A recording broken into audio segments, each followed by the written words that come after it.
భయించది ఇలా 600 అయినా 100 150 అయినా కమ్మగా తినాలి సమ్మగా పడ్డాలి. ఈ చికెన్ చూస్తా అంటేనే పానమంతా చిట్టపట అవుతుంది. ఆగలేకపోతున్నాను సార్. లెగ్ పీస్ కూడా వేసింది ఇందా.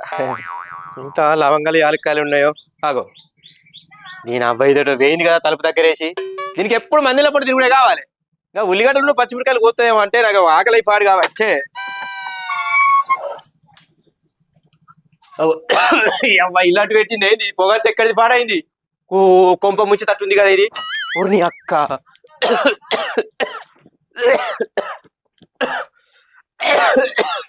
ఎటు పోయినవే? ఇంట్లో మెత్తిపోయిందా లోపల పోయినారా ముండ కొడక. ఎందుకు ఏమైంది? నేను ఇంట్లో గాలి తూలేమని ఉంటే బయటికి పోతుందని పోగేసిపోయినా. నువ్వు ఊపుకుంటా పోయినావు లోపలికి. గదంతా వేసుకుంటా ఆరేవాలన్నా మొత్తం ఇల్లాంటి పెట్టి తట్టున్నావు కదా నువ్వు రాను. అట్లాంటివేంది బావా, పోగేసింది మన కోసమే కదా. మన కోసమే వేసినావు గాని గంతగాలం వేసుకుంటారు ఎవరన్నా. ఎవరన్నా చూస్తే ఏమనుకుంటారు? ఇల్లు అంటుకుంది కావచ్చు అనుకుంటారు. ఎవరు జర అయితే ఫైర్ ఇంజన్ ఫోన్ చేస్తే నేను